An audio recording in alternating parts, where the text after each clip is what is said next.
Race 2 of the weekend at Paul Ricard in the Lamborghini Super Trofeo. The cars making their way out onto the circuit in anticipation of the second 5-minute race of the weekend. It was a lively race yesterday with a penalty to the winning car, in fact 2 penalties to the winning car, ultimately affecting the race result. On the road, Jonathan Cecotto and Kevin Rossell won. They got a 5-second penalty for a track limits infringement and a 0.6 of a second penalty for being short on the pit stop. So ultimately, Kevin Gilardone and Leonardo Pulcini came through to take the race win. Today it is going to be Sebastian Balthazar and Noah Watt who line up on pole position, and they are also now the Pro Championship leaders after yesterday. The race with the mandatory pit stops between 20 and 30 minutes. It's a short window to make sure that the lower graded driver makes a significant contribution to the race. And again, it's the slightly longer pit stop time if you are a soloist, because you are deemed to have the advantage knowing what the car, indeed the track, is like for that second stint. It's another glorious day in the south of France. The sun is shining, as is normally the case here. There's a fair old breeze, but the cars making their way round onto the grid. And the race yesterday, as I say, won by Gilardone and Pulcini. Cecotto and Rossell were second on the corrected times, and third went the way of Raoul Gutzmann and Glenn Van Barlow. Fourth, Karol Basch and Andrei Lewandowski, who won in Pro-Am. Other class winners yesterday, well, the Am was won by Gabriel Rindoni, the Luxembourgish driver, and the winner of the Lamborghini Cup was Hans Fabry, a fair way down the order, but a class winner nonetheless.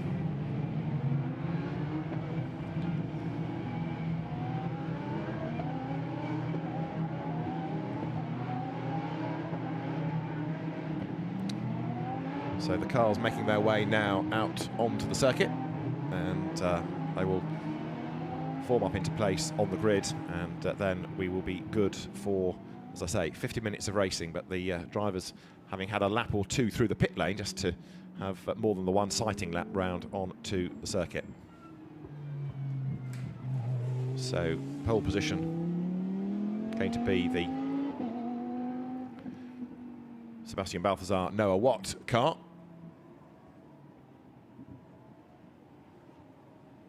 The race due to get underway in about 15 minutes time, and Watt, Pulcini, the front row, the second row, Raoul Gutzmann and Jonathan Cecotto, and Max Wearing, who had a win at Monza, lining up on the third row of the grid.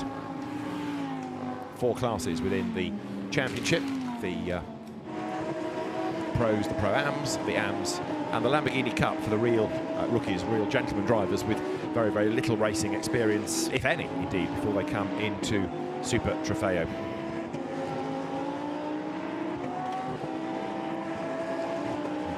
The cars run the chicane on the Mistral straight, so that breaks it up, which again is a safety thing, partly for keeping the speed of the cars down, but also because in a number of cases you've got bronze graded drivers, less experienced drivers, so to spare them any fears of a really fast corner on a daunting circuit or a daunting part of the circuit, that chicane is put in to break the speed of the car a little bit.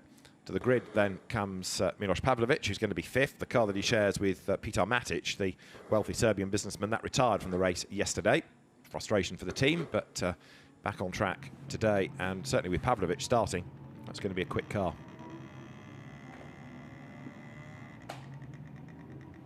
Looking down onto the grid, again, of course, the number of people allowed on site hugely restricted, and we did have a few fans yesterday that were trackside for the 6-hour GT race, but still not back to normal in France just yet, as Leonardo Pulcini here makes his way up onto the grid for the Oregon team. This is the car that's going to be second on the grid itself.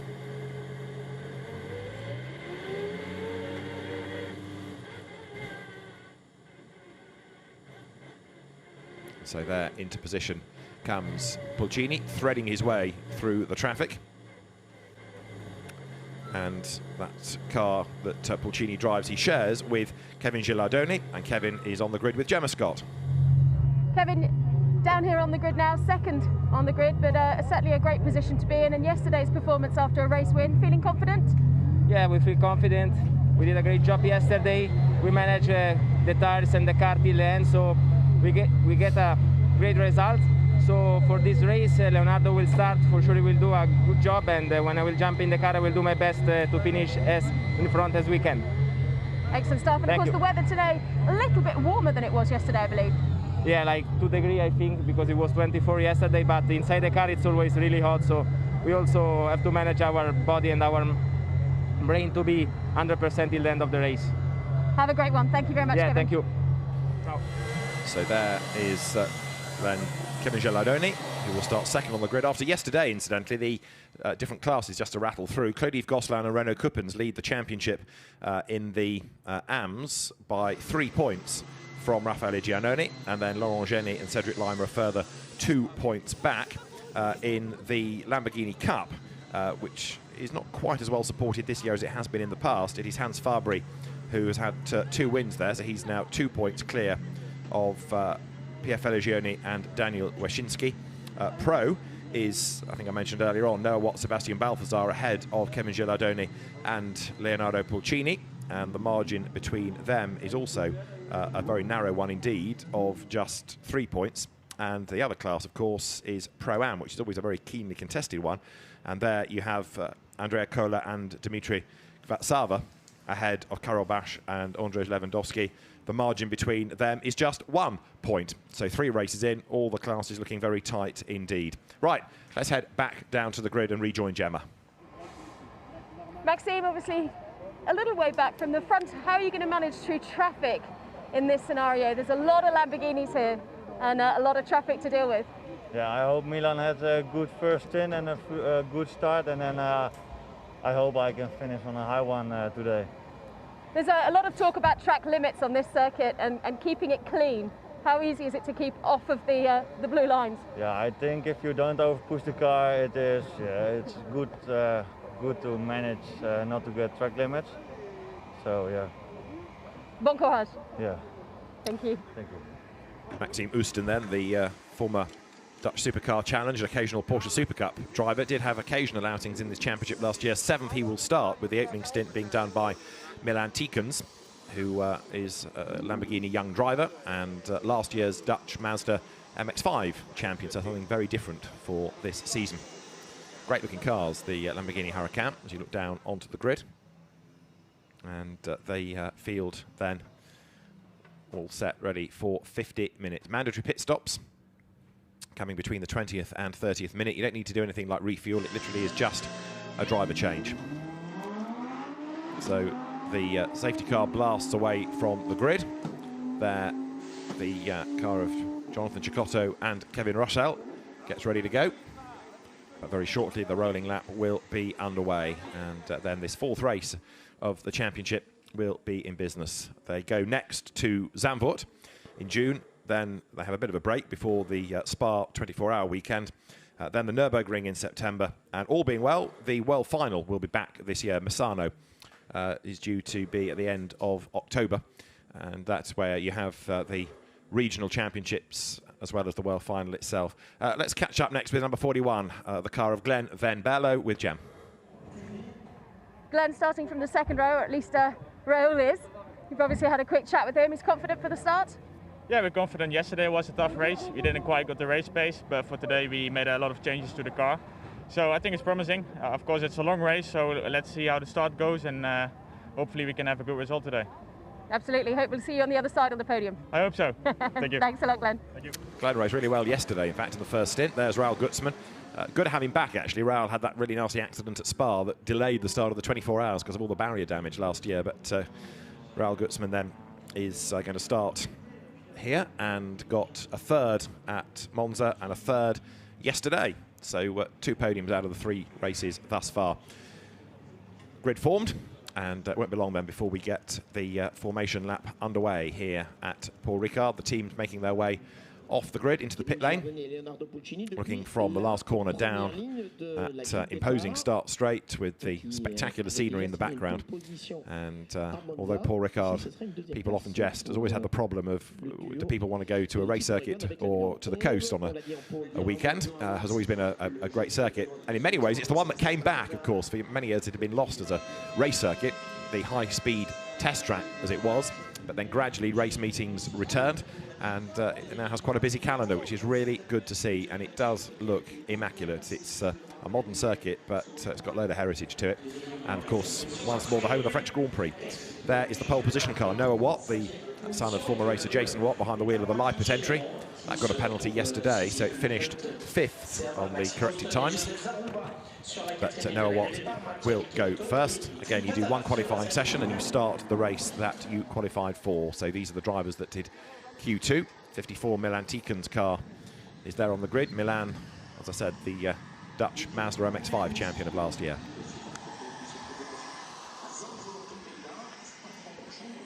The last engineer stays with the car just for the 1 minute board. Make sure that the engine is fired up, then the grid will be cleared. Then we'll be good to go for the formation lap, and 50 minutes of racing in prospect. There is Leonardo Pulcini.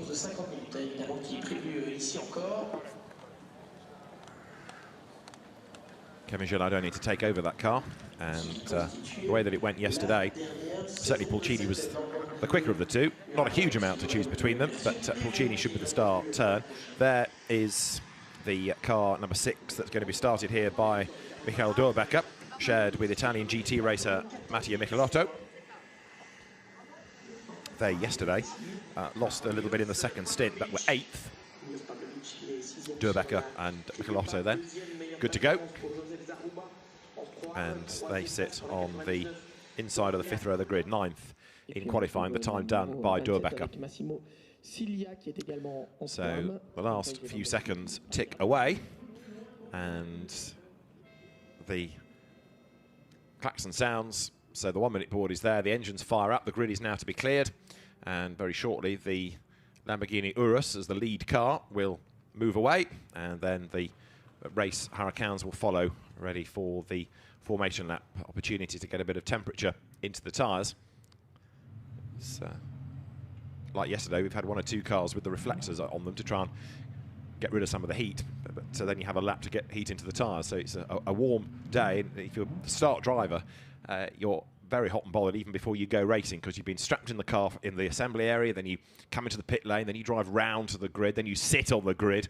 So it's a relief to go racing for many of the drivers. 15-second board now shown. So the Urus accelerates clear, and the race officials in a moment will issue the green flag. Daniele Galbiati, the race director, good to have him back because he was not able to be at Monza, but the formation lap now is underway, and so the second race for Lamborghini Super Trofeo Europe here at Paul Ricard imminent, although really sluggish away from the line there. Leonardo Pulcini causing a bit of an overlap behind him. You see the way that Noah Watt was clear and gone. If he does that at the start, he'll be hard to catch, but Leonardo Pulcini taking his time there off the line, gets away, but as I say, a bit of a straggler. Let's look at the grid then. Noah Watt and Leonardo Pulcini line up on the front row, with Raul Gutzmann starting 3rd and Jonathan Cecotto from 4th. 5th is where you find the soloist Max Wearing, longer pit stop for him, remember, and then Milos Pavlovic will be 6th. 7th, Milan Tikens, and Josef Zaruba is 8th on the grid. 9th is where you find Michael Doerbeker, and Andrea Cola is going to start the 10th place car with Massimo Siglia and Raffaele Giannoni on row 6. Row 7 is Gabriele Rindoni, yesterday's AM winner, and Andrzej Lewandowski, yesterday's Pro-Am winner alongside. Then it's Ray Calvin and Oscar Lee, with Eric Meyrink and Cedric Lima on the 9th row of the grid, ahead of Antoine Bottiroli and Gerhard Watzinger, who was given a time penalty yesterday. Oliver Freimuth's on row 11 with Holger Harmsen alongside him. Daniel Waschinski is on row 12 alongside Hans Fabry. On the 13th row is Luciano Privitello and Arthur Habiluch, with Kumar Prabhakaran and Renaud Kuppens, the experienced Belgian driver, rounding out the grid. So that is how they will form up at the end of this lap. You look at number 27, Massimo Siglia. They weave their way up the first half of the Mistral, then into the chicane, back onto the Mistral, up towards Signes, and then those last twisty corners up towards the start of the race. This is the view from Milos Pavlovic's car. Bonaldi Motorsport entry. Bonaldi, one of the stalwart teams in Super Trofeo.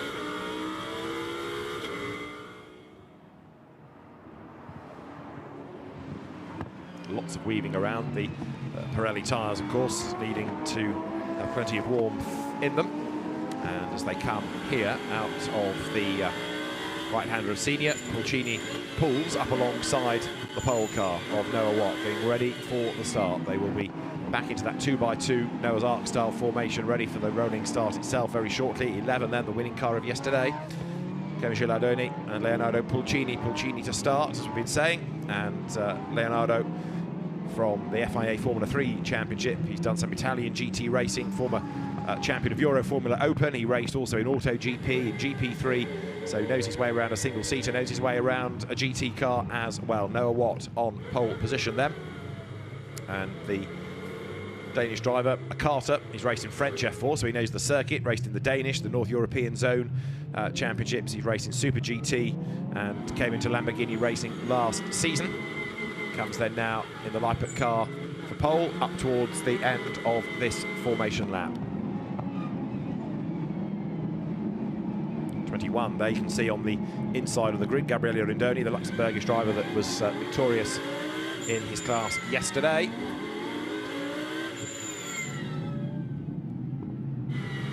So they turn up now to the approach to Virage Dupont through Tours, tightening long left-hander, and then onto the pit straight they will come, at which point the race will get underway.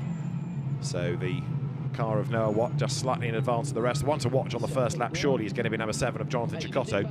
Very feisty racer he is, and a man to watch. Disappointed after yesterday, that time penalty taking away the race win. Lights are red, lights about to change then to get things underway any second now. It is blast off, and straight away diving out from the pack there was Josef Zaruba in the red, white and blue car, but as they hammer down towards the first corner, Noah Watt on the inside line just with the advantage. What about Pulcini? Is he going to be able to go round the outside? Yes, he is! Leonardo Pulcini takes over the lead. What about Cecotto? Does he get second? Off the road is Pulcini. Back on is Pulcini. Others go off at turn 1 and out wide as well. So the order's going to be really shuffled, and straight away race control, I think, will be studying the evidence to see who gained an advantage out of all of that. Did people go off the road deliberately to gain a place? There's more strife down at turn 2, look. But either way, Leonardo Pulcini leads from Noah Watt in second place. Now, who was that? Was that the Gutsman Van Berlo car off the road? The field turning through for the first time up now towards Saint-Baume, on towards L'École, and onto the Mistral Straight. One that's been rather badly delayed, looking at the times out of the first sector, was Massimo Siglia in the 27 Oregon entry. But the leaders then, for the first time, come up towards the chicane, and it is going to be Leonardo Pulcini in the lead. Second is Noah Watt, third is Jonathan Cecotto. The field wriggles through then for the first time. You've seen how it's been shuffling over the first few corners, so there are plenty now trying to make amends. 65 goes through there, which had a spin at the chicane yesterday. It is Bottiroli at the wheel of it at the moment, Anthony Bottiroli. He'll give the car over to the British driver J.M. Littman for the second stint. J.M. very experienced campaigner. So out of Senior they come for the first time, on now towards Beausset. And there, something flies. Now, was that one of the corner markers, or was that a bit of car? I think it was possibly one of the corner markers that's just been annihilated. Massimo Siglia losing another place, looking 27th. The Oregon car not showing the pace that it needs right now as the field comes up there towards Bendor for the first time. So Leonardo Pulcini getting away, trying to build that lead for Kevin Gilardoni to consolidate into the second stint. But the pole car, Noah Watt under attack. There is Jonathan Cecotto right with him as they come now up towards the line.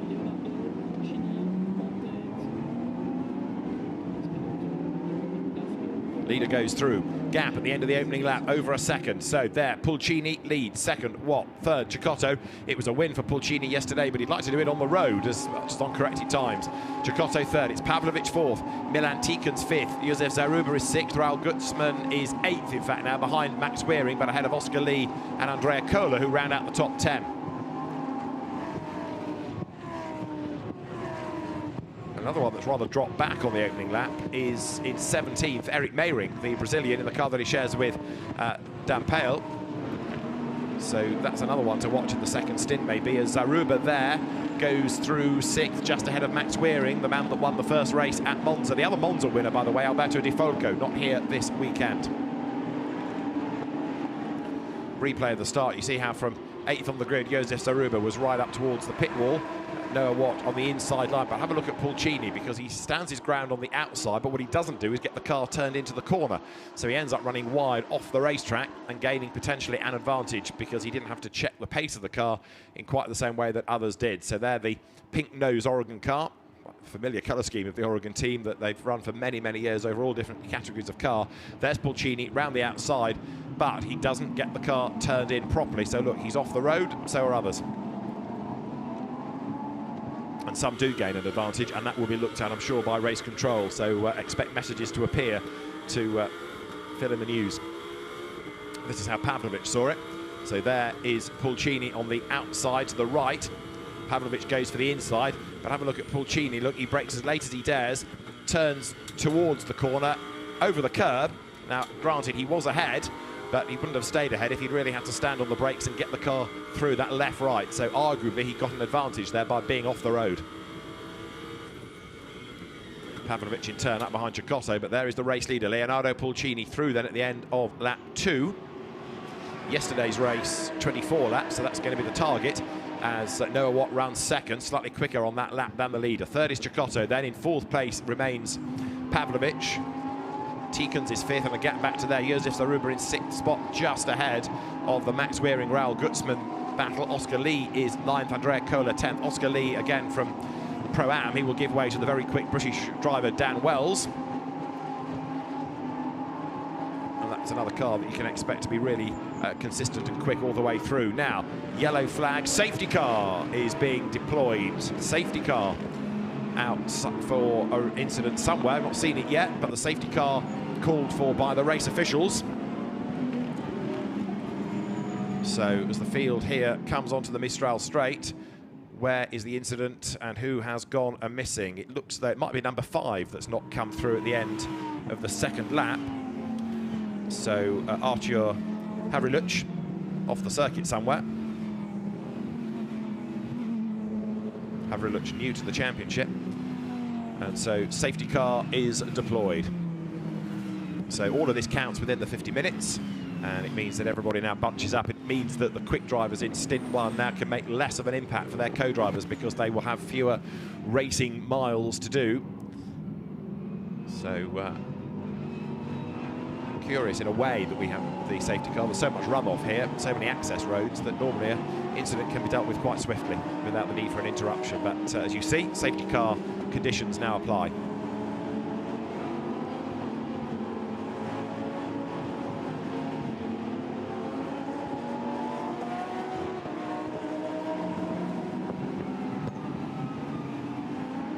So the race leader is Leonardo Pulcini. Noah Watt runs second. Jonathan Cecotto, one of the 2 sons of former motorcycle world champion and Formula 1 racer for the Tolman team, Johnny Cecotto. Johnny had that big accident in the Friday practice session at Brands Hatch at the 1984 British Grand Prix, which seriously damaged his ankles. He did come back to racing in touring cars for Volvo initially in the European Touring Car Championship, and then BMWs in Europe and in the BTCC, but now concentrating on his 2 sons, Johnny Jr. and Jonathan.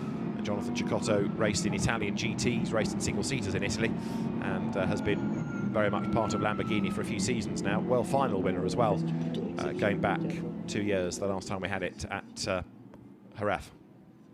So there is the safety car, ready to scoop up the field behind. So they've done effectively 1 lap round to catch the safety car, so it was thrown quite quickly.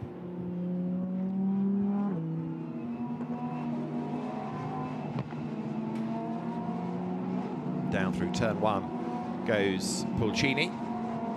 So now the safety car has got the field together. Now that makes the long line pretty compact, and it makes it safer for the marshals to go out sorting out the incident wherever it may be.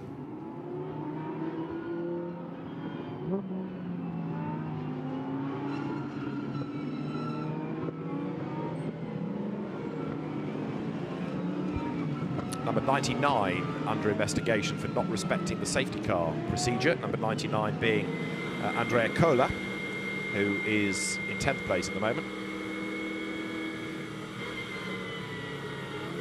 So heading towards the end of the first 10 minutes. If the safety car is still out, then of course we'd end up with the pit window delayed. Now here, look, marshals waving the cars away from the incident zone. Right, so there it is. It's coming onto the Mistral straight. You've seen the incident on the left-hand side of the road. So by the look of it, that's getting it wrong onto the Mistral and the car spearing across to the left-hand side of the circuit. It's sort of a glimpse of it from on board with Pavlovich there.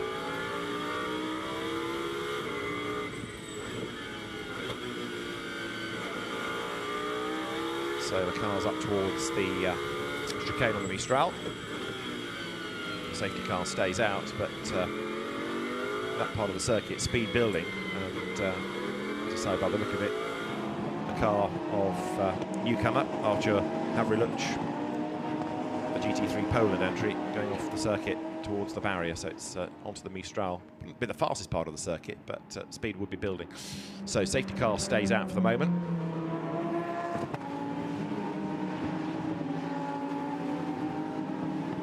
Race order, of course, remains unchanged whilst we have this situation of the cars having to circulate at reduced pace.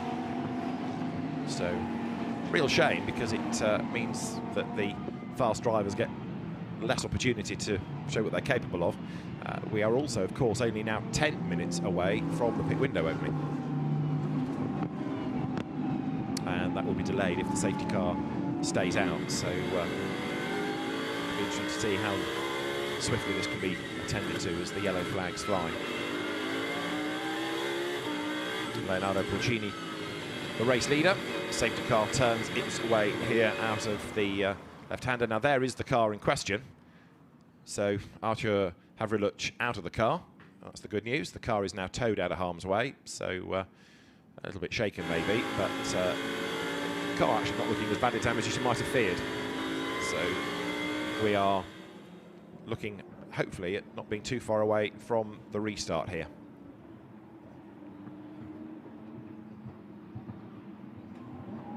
There you've got the field through, with Pulcini, Watt, Cecotto, Pavlovich, Tikens, Zaruba, Weering, Gutzmann, Lee and Durbecker being the order at the moment. So as soon as the incident is cleared and the marshals are back on post, that's the indication that we will have the cars ready to go.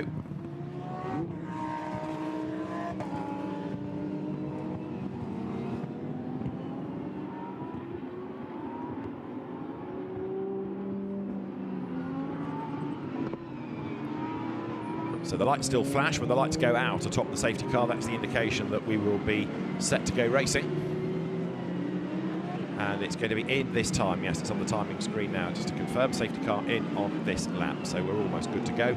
And hence the speed of the cars is going to quicken once more. There's confirmation that we'll go racing this time. So towards the end of the lap, the lights will be extinguished. But Leonardo Pulcini now, look, you can see getting himself focused again on going racing. Comes up towards the chicane on the Mistral.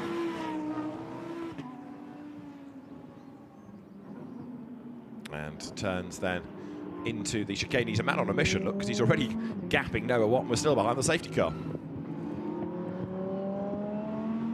Now, just wondering whether we've got also a drama somewhere for Ray Calvin. It could be a transponder glitch, but he is not being shown, the Canadian driver, as having gone through the first sector on this lap.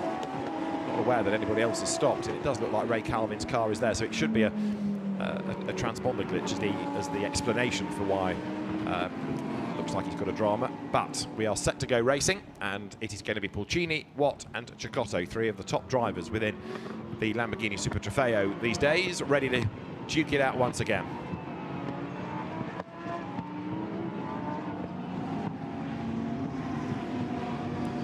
So the field up towards Tour, and there, as the pace slows, almost an overlap, Jonathan Cecotto trying to outsight Noah Watt, but now Pulcini sprints away.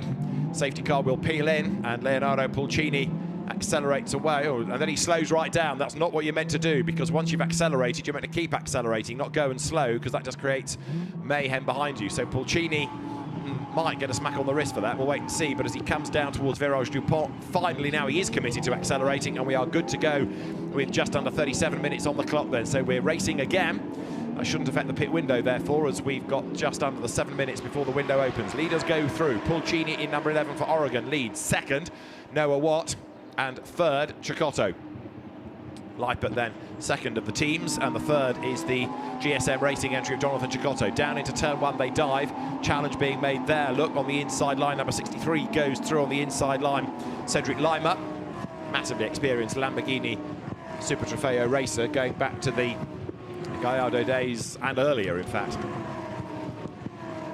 Plenty in a hurry, look, as they drop down towards the chicane then. So now, all bunched up once more. 21 is the green Leipert car of yesterday's AM winner, Gabriel Rendoni, the Luxembourg-based driver, as he comes then now out of the chicane, but loses out there as through on the inside line goes Renaud Kuppens. Now, Kuppens, an experienced driver of GT cars of years past, used to share the Gillette Vertigo with Bas Linders, if you have a long memory. You might recall the car, the quirky car from the GT2 class of the FIA GT Championship. And Kuppens up from the back of the grid, hustling on, as here challenge is made. Josef Zaruba round the outside line, and he goes through, picks up the place back from Raul Gutzmann. So Gutzmann had got ahead, but Zaruba fighting back on this lap. So Zaruba giving away a couple of places. He's on his toes to retaliate as best he can as the field now comes up towards Senior once more. This is lap 6. 24 done yesterday. Doubtful we're going to get to that, of course, because of that safety car period in today's race. But as the field blasts up towards Beausset now, there further down the order, number 16, Andrei Lewandowski. He is in 12th placed overall, yesterday's Pro-Am winner.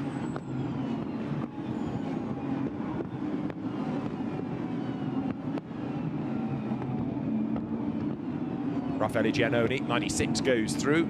He's currently second in the AMs behind Cedric Lima, who will give way to Laurent Geny, whereas the uber cool Raffaele Giannoni, you barely ever see him without his sunnies on. He will go solo, so he gets a slightly longer pit stop by 3 seconds. As there, second and third come up to the line. Noah Watt and Jonathan Cecotto, but the leader getting away now, Leonardo Pulcini. Pulcini just doing the fastest lap of the race. They turn now out of the first corner to wriggle their way once more down towards the chicane.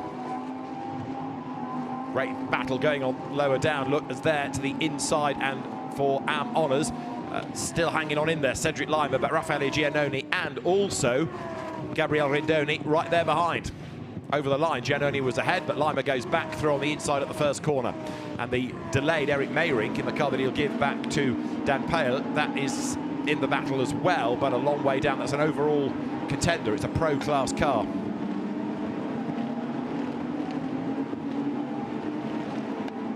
So just under 4 minutes to the pit window opening, and the field hits the Mistral straight once again. Lap number 7 we're on now.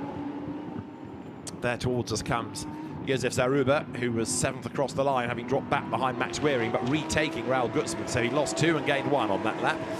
66 then, the car of the Czech-based Michenek Motorsport ACCR squad goes through now for second place. Look, Cecotto on the back of Noah Watt, and that's going to play into the hands of Pulcini, because he's going to get away while these two hold each other up by battling. They come through almost as one here, turn through the right of Beausset. Onto the power once more, drag the car out the other side of that corner, and now sprint up towards Bendor.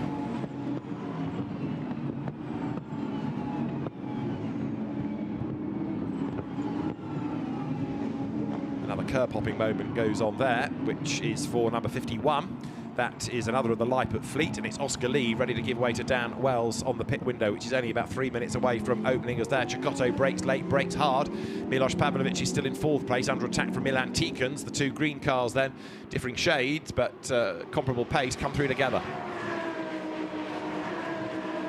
So over the timing line they go. Pulcini's gap now 1.4 seconds. Fastest lap of the race has been done by Pulcini.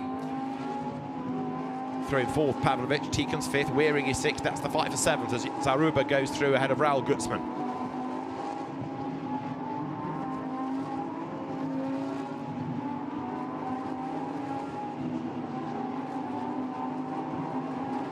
Great noise these cars make, great sight they make as well, with that shark fin, bit of bodywork put onto the Evo version of the Huracan. it was a Huracan that led the bulk, but sadly didn't quite win the 6R GT3 race here yesterday evening. But here, Lamborghini guarantees success with this grid of cars across the 4 classes, of which Pulcini and Gilardoni lead. Pro-Am at the moment is being headed by the Josef Zaruba Bronek Formanek entry. In the AMS, it is now Renaud Coupens who's got himself up past Cedric Lima. Absolutely charging is Renaud Coupens. He and Claude Gosselin arguably are more than just AMS, but as they're veteran drivers these days, they get into the AM category. And the Lamborghini Cup, Hans Fabry, yesterday's winner. So there, 51, that's Oscar Wells, with Andrzej Lewandowski up behind him. They're both Pro-Ams, but they are 3rd and 4th in the class. Lewandowski, who will give the car over to the jolly quick Karol Bash, makes his move on the inside line. Is he going to be able to go through? He commits, but Oscar Lee just able to fend him off as they round Senior. The danger is he runs out wide, and the door is open here into Beausset. So the white car of Andrzej Lewandowski goes through on the inside line, goes 11th and goes 3rd in class. Lee losing another place, has passed him there. Also goes Renaud Coupens. So Renaud Coupens goes through, as I say, he really, along with Claude Gosselin, a bit arguable as to put them in the AM class given their experience. I mean, Claude Gosselin was a Formula 3000 racer as well as part of Paul Belmondo's FIA GT Viper squad for a long, long time. However, AMs they are categorised as, and Coupens is on his toes, isn't he, as he comes through.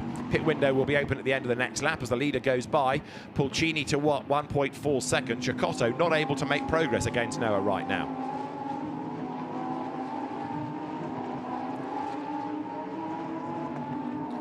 In Pro-Am, still Josef Zaruba getting away, but can he build up enough of a lead to enable Bronek Formanek to preserve that to the end of the race? And in most cases here, if you've got the quicker driver in first, they'll do certainly the bulk of the driving through that pit window. The window is now open, so some will bail at the end of this lap, others will stay out for as long as is possible.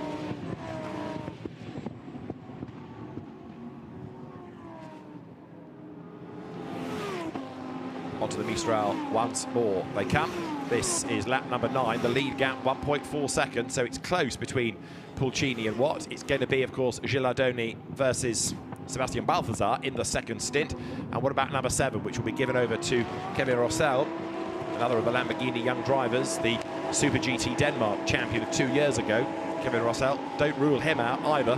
Might not be as quick as Cecotto, but he's not slow, far from it. So still going to be a really interesting second part to this race. 29 minutes still on the clock as they make the run up towards Senior now. And we have a 3-second penalty being applied to car number 11, that being the Oregon car that's in the lead of the race. It is for track limits at turn 1, so we saw the replay of the car being off the road, and it did indeed, say the stewards, gain an advantage. So the car of Pulcini and Gilardoni gets an extra 3 seconds at the end of the race. It might not be the only penalty we have to factor in, because quite often we get some at the end of the pit window as well if people are under on the stop times. So the leading car heads over the line, but 1.4 seconds clear at the moment, needs to be over 3 clear by the end of the race.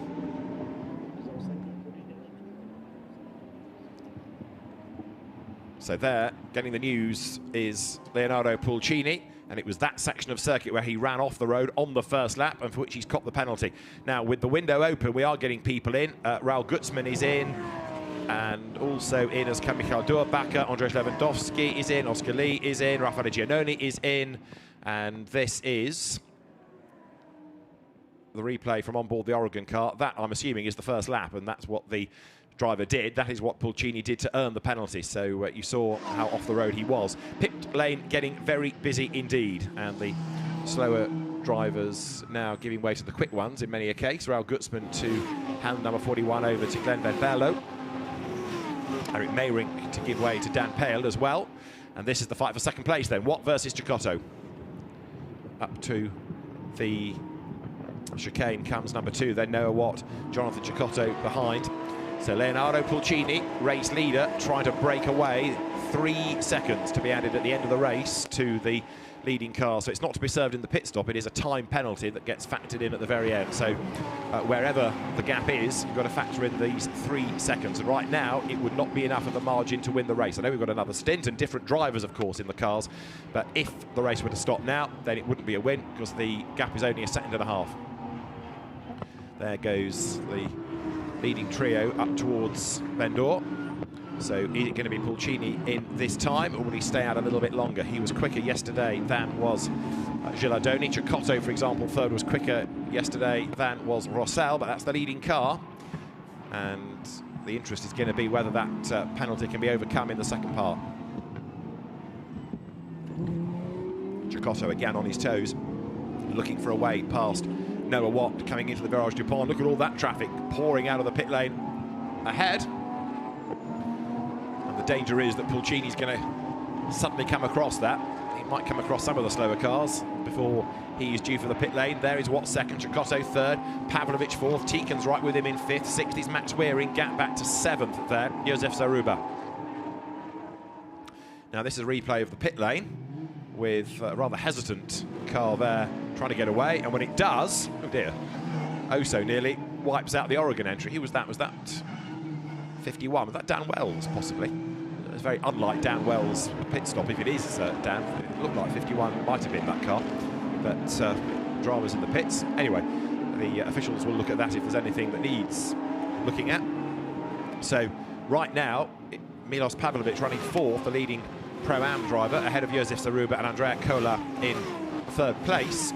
Pavlovic very much the pro, and newcomer Peter Matic, who will take over very much the AM in that car, so it might fall away in the second stint of the race. The breeze getting stronger, I would offer you at Paul Ricard at the moment. How much of a fact that's having on cars on the Mistral straight, drivers will tell, but the race order continues to shuffle whilst we've got the cars cycling through the pit window like this, which is about halfway through now. There's 7, Cecotto third, and the leading gap 1.4 seconds last time around. So still more work to be done by Pulcini and, of course, Gilardoni as a collective. Number 54 going through. Milan Tikan starts. Maxim Ustin to take over. Ustin dropped back on the line yesterday. It was a sluggish start, but the car recovered reasonably well to be 7th at the end of the 50-minute race yesterday. Lots of arm work going on inside that car as Milan Tikan rattles it out of Beausset. So do we have any of the leaders coming in on this lap as they come through Tours? No, no, no, as far as the top three are concerned. Another lap to be ticked off then as they come in front of a few of the fans out of the Virage du Pont, back onto the start and finish line.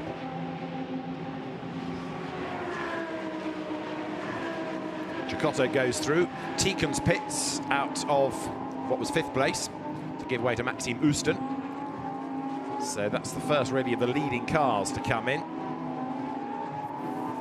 They're going through cars on the lead lap, dodging the traffic that rejoined, giving racing room. That was Josef Zaruba. As down at the bottom of the lap, you can see one or two going far too deep into the approach to turn 3. So there is Pulcini, the race leader. You can see the traffic up the road, so the closer he gets, the more the decision will be made to bring him in. Last time around, it was still a 1.4 second margin, so still not enough to overcome that 3-second penalty that's going to be applied.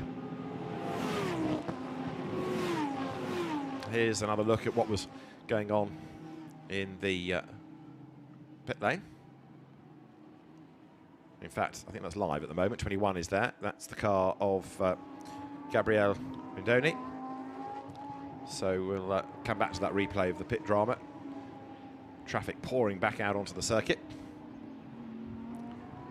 So door won't close on 16 on the Lewandowski car. There, look, is the Lippert entry somewhat hesitant, and then eventually gets away right into the path of the Oregon car. It does look on that shot as though it might well have been the Wells-Lee car at a Pro-Am, so the officials might want to have a look at that. But either way, this is the leading car, and it is Pulcini at the helm of it. So he comes then now up through the approach to Village. This real snake of a section of the circuit towards the back that loops its way from Beausset all the way around to the Virage du Pont, that really tight right. There is the leader. Now, did we have others darting for the pit lane behind? Lima, Indoni and Holger Harmsen have all come in from the AM contest. The leaders go by with only really one more lap available to Pulcini. And yes, Watt, Cecotto, Pavlovic, Weering, second, third, fourth, fifth, and indeed sixth, Josef Zaruba, all down the pit lane now.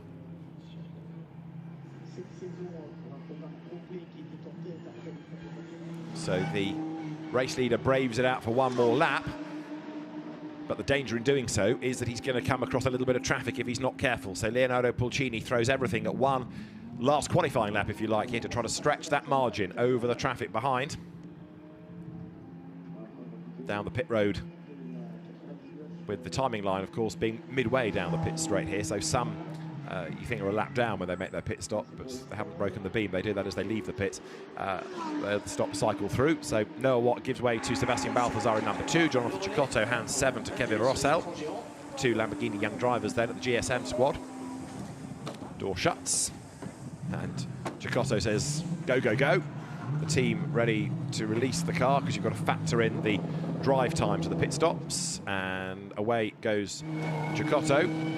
Does he jump ahead of anybody? He shouldn't necessarily get ahead of Balthazar. He does not. So Sebastian Balthazar maintains track position ahead of Cecotto going into the second stint. Balthazar ahead now of Kevin Rossell, taking over from the Cecotto stint now completed. Leonardo Pulcini then with Kevin Gilardoni ready to relieve him. And that's going to be a pretty clear pit lane, in fact, because so many cars now have done their stops. It's going to be actually a deserted pit lane when the leader comes in, and he's going to have to be on his toes about this, because we've only got 33 seconds of the window still available to him. So Pulcini is running it late, running it fine, that's for certain. And that's the only car that has not yet been in that's still in the race. So we've got 20 seconds to go. And where is the leader? Is he in the pit lane? Yes, he is. Here he comes. It's going to be tight, but he's just about done it. So he's in the pits. So Leonardo Pulcini comes in, and he has taken the maximum drive time absolutely to the wire there as he comes down the pit road. Ready to hand that car over now to Kevin Gilardoni. So number 11, the Oregon car, stops on its marks. Out jumps Pulcini. In will get Kevin Gilardoni. And do they stay ahead of these two cars that are in the same order still? Balthazar then ahead of Kevin Rossell. They turn through once more onto the second part of the Mistral, the other side of that chicane. There's the leader then, serving that mandatory pit stop. So Noah Watts giving the car to Sebastian Balthazar, hanging on in there in second place. It's Kevin Rossell behind as the field accelerates once more then up towards Beausset, their second and third, and way out wide goes Balthazar then, really exploring all of the limits of the road as he went through the corner. He's back onto the power now to haul it out the other side. The pit stop still cycles through. Kevin Gilardoni getting ready to go, but it's going to be close as they're all sideways is Balthazar, fresh into the car and having to commit and having to be on his toes. Away now goes Kevin Gilardoni, but he's got a long drive down the pit lane, don't forget. So Gilardoni on his way. What's going on behind for the fight between Balthazar and Kevin Rossell? Well, there over the pit outline now goes the Oregon entry. So Kevin Gilardoni accelerates away. He maintains the lead, but it's going to be a tight battle this. He's got to really deliver on this lap while he's fresh into the car and pull away if he can from the charging Sebastian Balthazar behind him. Gilardoni it is that leads. Balthazar going with him. Third is Kevin Rossell. So the two of them sprint then for the lead down towards the chicane, and Gilardoni has got to try somehow to stretch that advantage on this lap. He's got 18 minutes now to overcome 3 seconds of a penalty. And that said, the pit stop time is being looked at for Balthazar and Watt, and also Kevin Rossell and Jonathan Cecotto. So it might count for nothing anyway, that 3 seconds, because the second and third place cars are also now under investigation for their pit stop times. Now they were just under the 1 minute 39 second mark, 38.5, 38.8 for Rossell and then Balthazar. So they are being looked at because the pit stops potentially contravening the regulations. The officials will review, the officials will deliberate as the field now accelerates up towards Senior. The lead gap is coming down, so Gilardoni is certainly under attack, and Max Wearing, incidentally, who is down in 5th place, has done the absolute best in the first sector. Off the road there and back on again goes Kevin Rossell. He's right on the back of Sebastian Balthazar. Balthazar wide going through Beausset, but all of a sudden this battle just delaying the two drivers involved and throws it into the hands suddenly of Kevin Gilardoni. You can see what Rossell wants to do, and that is to clear Balthazar and get up after the race leader, but for the moment it is not happening for him. Through they turn once again then, up towards Tours, but Gilardoni, in the space really of Senior to Beausset, has disappeared up the road. These two have delayed themselves so much, 16 minutes on the clock, that this is exactly what the Oregon team dreamt about, having a battle, delaying the cars and allowing them to escape. And keep an eye as well on Maxime Houston, because he's not that far adrift in 4th, as their 2nd and 3rd go side by side over the line. On the inside for turn 1 is going to be Sebastian Balthazar, but Kevin Rossell gets his nose in front on the outside line. Has he been able to get through? That was the leader, and there is Balthazar still 2nd. 3rd, right up behind him is number 7. So over the curb, but not able to go by, is Kevin Rossell, and Maxime Houston is there in 4th place, further distracting, further delaying the charging Rossell. He's got to attack and defend at the same time, but because he's got Maxime Houston right up behind him, it's going to be really tough, I would have thought, now to do much about Balthazar, and this is absolutely ideal for Kevin Gilardoni. He's pulling away. He's building that gap all the time here.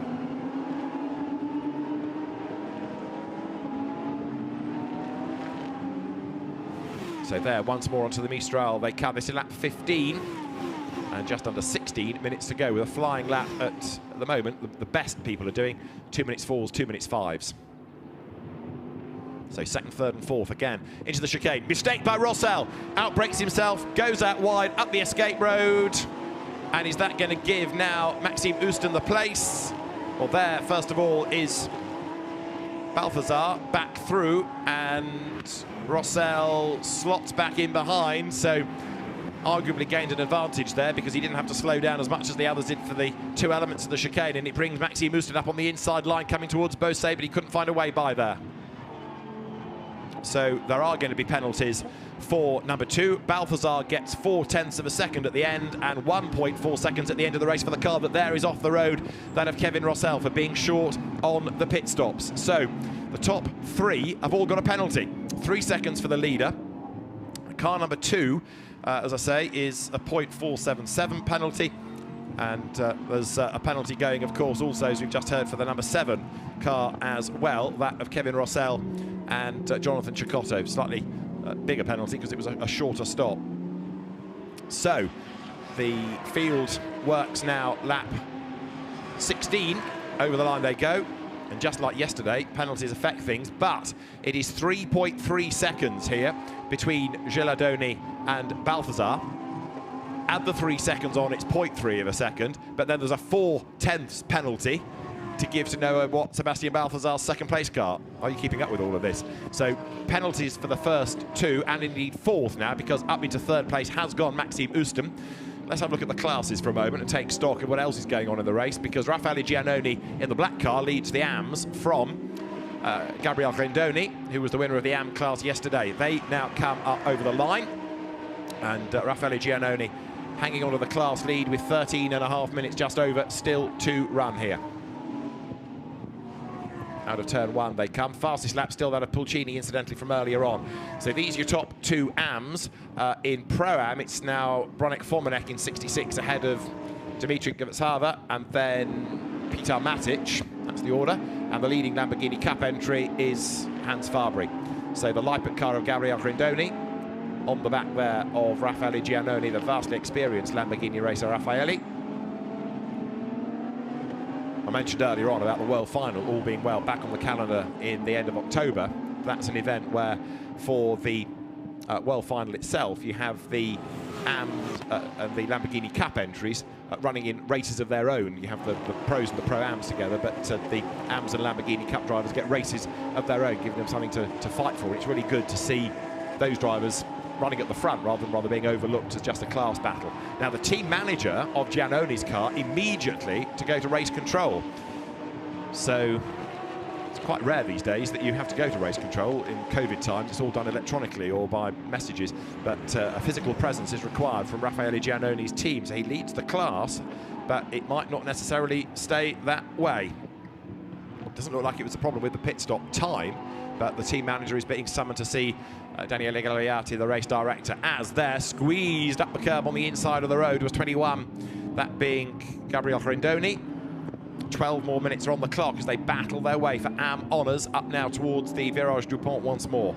They're heading towards the end of the lap, that really tight right-hander, first gear in some cars, in order to make sure you've got the drive out of the corner, keep up the momentum rather than have it bogged down in second gear. And there, to the inside line goes Rendoni, but no way through.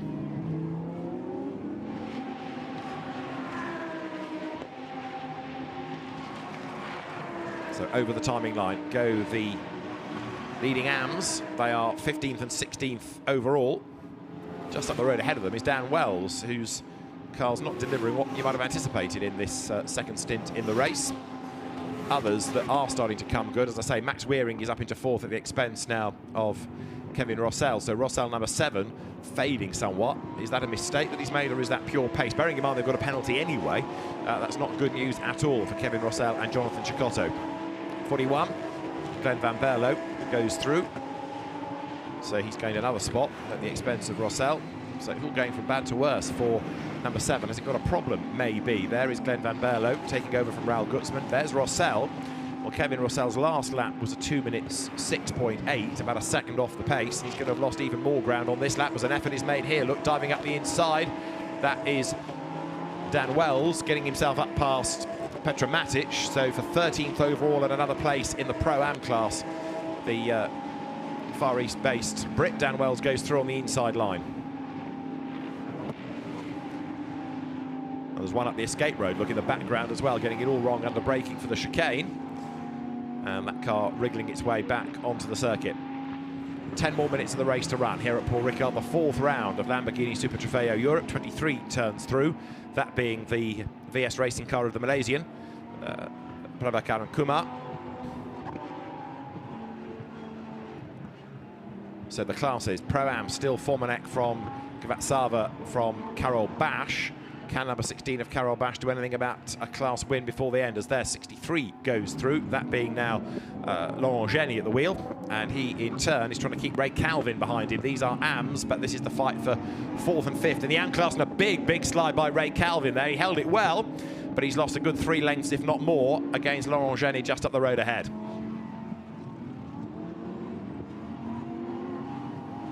There's Ray Calvin then, making the run up towards the Virage du Pont.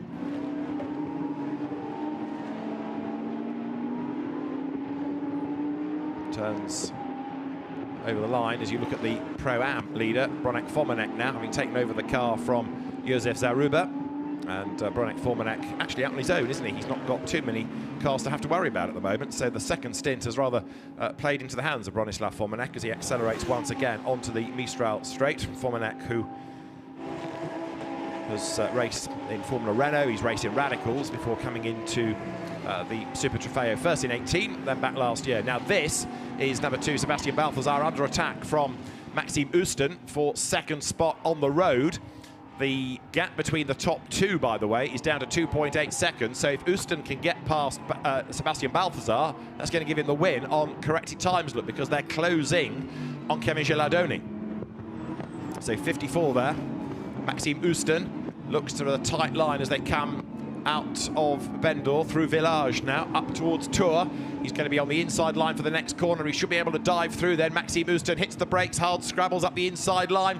Has he got the job done in advance of the Virage du Pont? He is ahead, but he's on the outside line now. He needs the cutback to try and get up alongside, and this suddenly starts to play into the hands of the race leader because they're delaying one another. So it was 2.8 seconds last time, the lead gap, and this time it is 4 seconds, so that means that the win would go back the way of Gilardoni. So the longer they fight, the worse it gets. Maxime Ouston round the outside at turn 1, up the inside, and there's contact and he spins. Around goes Maxime Ouston, and he's thrown away what could have been a race win out of all of that. He's going to be able to get the car back into the race, but he'll be absolutely furious about that. Up the curb, a little brush, and around he goes. So he loses places but had he been able to get ahead and then stay within 3 seconds of the car in the lead at the moment, it would have been the race win. Here's the replay. Ran wide, up the inside, contact against number 2, spins the car. Evasive action taken there by Max Weering off the road. Glenn van Berlo also a beneficiary out of all of that because he picked up a couple of places. Another angle of it here. So Ooston round the outside, up onto the curb, comes back down. If there was contact, it was only very, very light, but the net result is that around goes Ooston.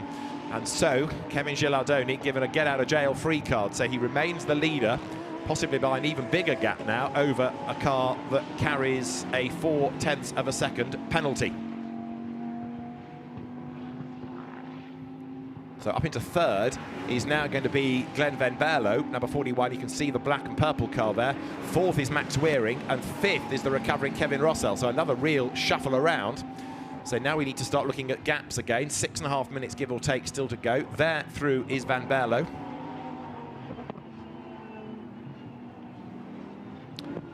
So the race leader, Kevin Gilardoni, 4.088 seconds ahead last time. Take 3 seconds off, that's his penalty. So it is just over a second that he's got to play with right now. So into second place, Sebastian Balthazar, having taken over from Noah Watt. There it is, that's the second place car. Needs to be, I suppose ideally, within 2.5 seconds, because that too gets this 0.4 penalty. So up towards the timing line comes the race leader. Let's see what the gap is, as you can see it ticking on the graphic. 5.3 seconds between the top two. So in real terms, that is 2.3 seconds. It's still enough, especially given that there's a penalty going the way, admittedly only 1/10 of a second, to that car of Sebastian Balthazar. But in turn, Glenn van Berlo, suddenly in the mix in third place, might be able to get past him on the road. And if he could, what could he do about the race leader? Because he's lapping quicker than Kevin Gilardoni. So 5 minutes to go. Balthazar wriggles out of the chicane. Glenn van Berlo closing as they come now down towards the approach to Saint-Baume. Behind him in fourth is Max Weering, another of the many Dutch drivers that we've got in the championship this year. 5 minutes are on the clock. Onto the Mistral straight comes the second, third, fourth train once again.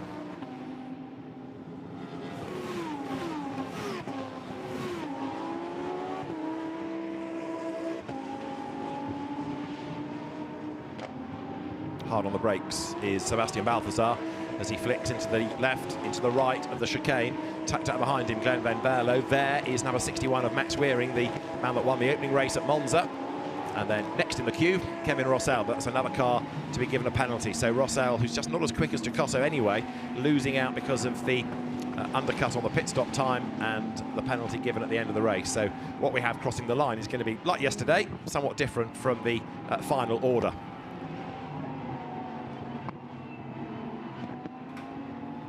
Race leaders, lap 20, 4 minutes and change on the clock. Kevin Gilardoni then, still looking strong, but he can't afford to relax because of that penalty that's got to be factored in. Out wide goes Sebastian Balthazar, giving the opportunity for possibly an attack from Glenn van Berlo before the very end. And there the cars turn once more up towards the Virage du Pont. A challenge on the inside, van Berlo elbows, that's going to come through. It was a bold effort and it has worked. So there's contact there also. Balthazar gets a bit of a rub from Max Weering. Van Berlo goes through up into second place then at the expense of Balthazar. Over the timing line they go. And so now the gap is 5.4 seconds. That's really 2.4 seconds. Weering to the inside of Balthazar as well. So another change. That's for third. So he's done it. He's gone through on the inside line there. Sebastian Balthazar losing out on track. He's going to lose out as well with that penalty, don't forget. So he falls to fourth in the race. The car behind him also penalised, so not much is going to trade between them.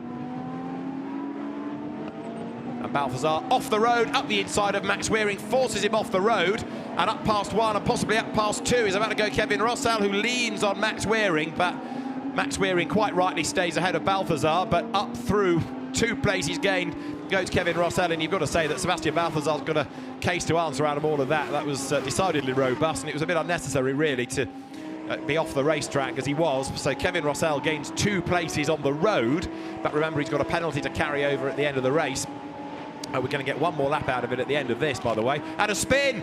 Van Berlo is off the road, and he's not the only one. So who's he taken with him? A spin for Glenn van Berlo in 41, but who's the other car that you've got the back of it too? that's trying to rejoin. Is that possibly number 12, the Feligioni car, Pierre Feligioni? So drama for Glenn Van Berlo. He just got himself up in a second place. Tell you what, Kevin Gilardoni's leading a charmed life, isn't he, here? Because every time anybody looks as though they're going to mount an attack to him, they find themselves in trouble, whether it's a spin, whether it's contact with a back marker, or whether it's a penalty. They keep on coming. So there's going to be a lap to run at the end of this. There is Kevin Rossell, who is there. In terms of where he is in the classification, we'll worry about that at the end of the race when the penalties factor in, because it's a very topsy-turvy order right now. But the race-leading car is Kevin Gilardoni's, and he will in a moment come through there to start the last lap of the race. He's got a 3-second penalty. The live gap, you can see, is over 3, it's over 4, it's over 5, it's over 6, it's over 7 seconds now. So on the road, 9.4 seconds he is clear of Max Weering. And then in third place on the road is Kevin Rossell. That's Hans Fabry, by the way, who is the leading Lamborghini Cup runner in the race. So, dramas and more shuffling to come, of course, not just with what's happening on track, but what's going to happen on the timing screen with the penalties to come post-race. But you've got to feel a bit for Glenn Van Berlo, whether it was his fault, whether he was being a bit aggressive, or whether the traffic got in the way. We might be able to find out as Weering there has to try and cope with Hans Fabry. But for the final time then, the cars come out of Saint-Baume. Another one looking strong all of a sudden. Look, number 6, Matteo Michelotto in the white Vincenzo Sospiri entry, because with all the Harry-Carry committed around him, he's joined the party as well there. He's closing onto the tail of Kevin Rossell, and he should gain a place, in fact, at the expense of Rossell because of a penalty. Kevin Rossell with over a second of time to add on at the very end. Kevin Gilardoni, the leader, likewise, but he's so far ahead, it doesn't really matter now. Glenn Van Berlo is very irate about his incident because he's done the absolute best first sector, and the incident between him and Pierre Feligioni is going to be looked at post-race. There goes number 7, then Kevin Rossell swings out of senior once more.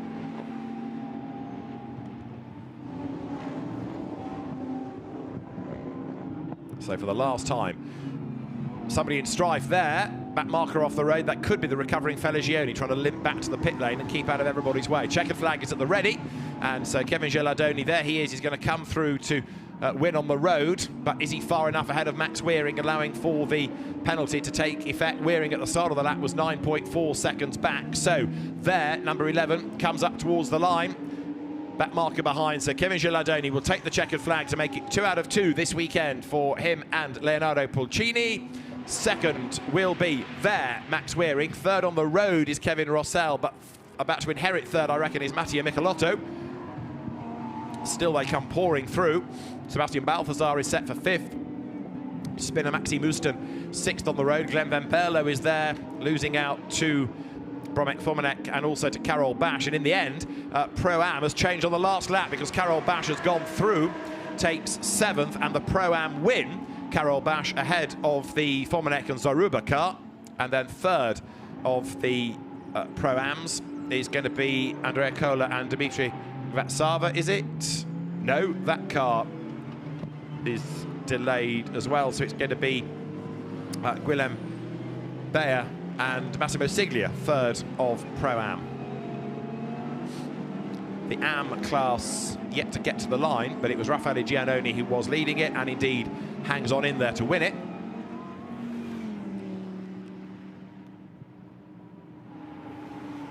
Second of the AMS 21, Gabriele Rindoni. Third of the AMS, Ray Calvin. And the Lamborghini Cup won by, in the end, the Privitellos. So it was Donovan Privitello who's brought the car home. Luciano Privitello, his son, started. So the Privitellos win. Hans Fabry second in the end, and Pierre Feligioni did get to the end for third in class. And Kevin Gilardoni, Leonardo Pulcini confirmed as the winners from Max Weering, with Michael Doerbeker and Matteo Michelotto third overall, third of the pros.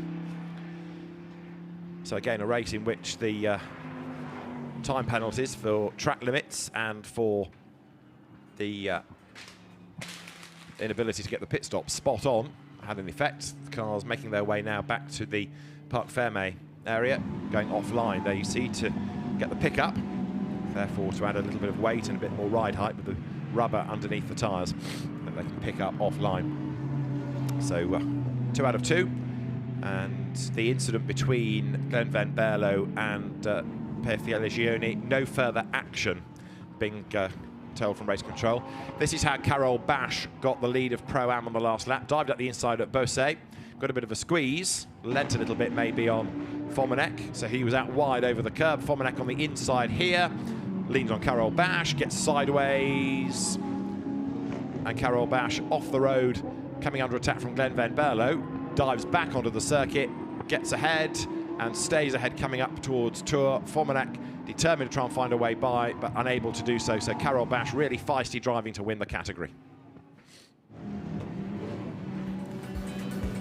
So here at Paul Ricard, Kevin Gilardoni and Kevin Gilardoni, the winners, ahead of Max Weering with Mikael Duerbecker and Mattia Michelotto third, and a penalised Jonathan Cecotto and Kevin Rossell fourth. From the spinners, Milan Tikens and Maxime Ouston top 6. Another penalised crew, Sebastian Balthazar and Noah Watt. 7th Pro-Am winner Carole Bash with Andre Lewandowski. Go further down to 13th and you find the Am winner Raffaele Giannone, and go further down and you find the Lamborghini Cup winners as well, Donovan and Luciano Privitello coming home as category winners, and they were in 23rd, the Privitellios. So they win the Lamborghini Cup just ahead today of Hans Fabry. So there is the race-winning car down in Parc Fermé, with a delighted Kevin Gilardoni jumping clear. And he and Leonardo Pulcini won yesterday, but that was on corrected times. Today, it's very much a proper win on the road. So honours to the Italian team. And they will start the celebrations pretty sure, I'm certain, pretty soon. So the race win by, when you add the penalties in, 6.4 seconds over the car of Max Weering. So a win and a second for Max this year. And there are our winning drivers then. Leonardo Pulcini and Kevin Gilardoni taking off their balaclavas, face masks on. So Kevin Gilardoni and Leonardo Pulcini are race winners, and there to have a word with them is Gemma Scott. Leonardo, Kevin, congratulations, a fantastic result and one that was very much deserved. You led that race from start to finish. If we come to you first, Leo, you started the race. Yeah. Fantastic performance. Yeah, it was a good start when the light came off, but I did a mistake through turn 1. I think they touched me behind, and I cut the chicane, and we received, I think, 3 seconds of penalty. But I started to push and put some gap to the guys behind. Did also the fastest lap. The car was mega, really, with new tires. I started to suffer a bit with the tires, and the other one, the guys behind me start to recover a bit. But when Kevin jumped in, he did a fantastic job, and today we won on track, so we are P1. Absolutely, P1, Kevin, and pushed right to the end. Yeah, yesterday we won, but as Leo said, we didn't win on the track. So today our target was to win, and to be honest, I didn't know how to expect the car in the second stint because it was really hot. But the car was mega. Leo did a fantastic job from the first lap till the last one when he gave me the car. So I'm really happy. I think Oregon team deserves these results, and I'm so proud of for all the people that help us to be here. And great job. Clearly the team are delighted as well. Thank you very much. Well done, boys. Yeah, thank you. So very happy Oregon team, Kevin Gilardoni and Leonardo Pulcini. So despite the penalty, still a race win. They benefited from a penalty yesterday and had one of their own today, but it didn't affect them. They were still able to secure that race win. Good drive by both. Leonardo Pulcini at least being honest enough to admit that he made a mistake rather than being able to blame somebody else for being squeezed off the road, for example. So accepting that it was his mistake. The drivers now across all the categories will be getting ready for the podium. Will make their way up shortly. And we have then the next races in the championship at the end of June when we go to Zandvoort. So look at the highlights of that race with Leonardo Pulcini on the outside of Noah Watt from the start on the run down towards the first corner. And a good effort being made also, of course, by Milos Pavlovic, quick out of the blocks. Jonathan Cecotto trying to join that mix as well, but very evenly matched the leading cars. So if you didn't do the progress at the first corner, it was then tough to really get through the traffic. Off the road, Pulcini came out ahead, and for that he copped a penalty. Drama early on that cost us the GT3 Poland entry into the tyres. That brought out the safety car, and the pace of the race slowed accordingly. When we went back racing, the green flag waved and Pulcini tried to build that advantage, helped by battles going on around him and helped by plenty of dramas going on in the last few minutes of the race. The pit lane was, as ever, a busy hive of activity. Dan Wells almost being released into the path of Massimo Siglia, and then we had the fight going on between Sebastian Balthazar and Kevin Rossell as they stormed their way on towards the checkered flag. Off the road went Rossell, and he fell back into 4th place, as then we had a lose for Milan Tikens when he was squabbling for 2nd place, and that cost him potentially a race win. Then Van Berlo up the inside of number 2, which was then given a bit of a hip and shoulder as Sebastian Balthazar fought back against Max Wearing. So after contact at one corner, nearly contact at another. Up the inside charged the car of recovering Kevin Rossell, who got himself up to 3rd on the road after another spin. That was for Glenn Van Berlo, other than to dodge around the traffic. Pro-Am changed on the last lap as well. Carol Bash going through to take over the category win. But an all-action race for Lamborghini Super Trofeo Europe, with an outright win for Kevin Gilardoni and Leonardo Pulcini, and that makes it 2 out of 2 for them here this weekend.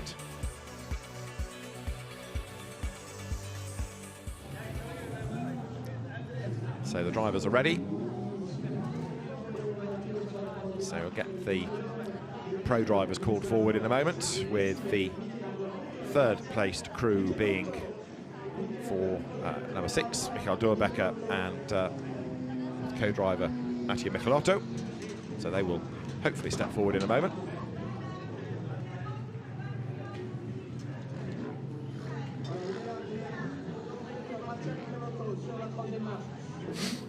So the Lamborghini officials trying to attract the attention of what feels like about half the grid, but there we have, I think, finally, Michael Durbecker and Mattia Michelotto for 3rd place. We need 2nd being Max Wearing, the solo driver, and we also will require the race winners, of course, namely the Oregon drivers Kevin Gilardoni and Leonardo Pulcini. So up they step, and they will collect their trophies, shuffle down the podium. So they're the 3rd placed crew. Stepping forward are, as I say, Mattia Michelotto, Michael Durbecker, and soloist Max Wearing, the man that won at Monza, standing on the 2nd step. And so now we need, for their 2nd win of the weekend, Leonardo Pulcini and Kevin Gilardoni, who step forward for the top step.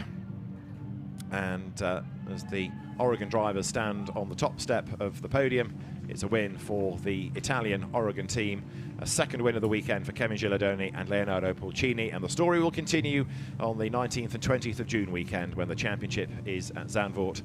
And for now, from David Anderson and Gemma Scott at Paul Ricard, it's goodbye from the Lamborghini Super Trofeo Europe.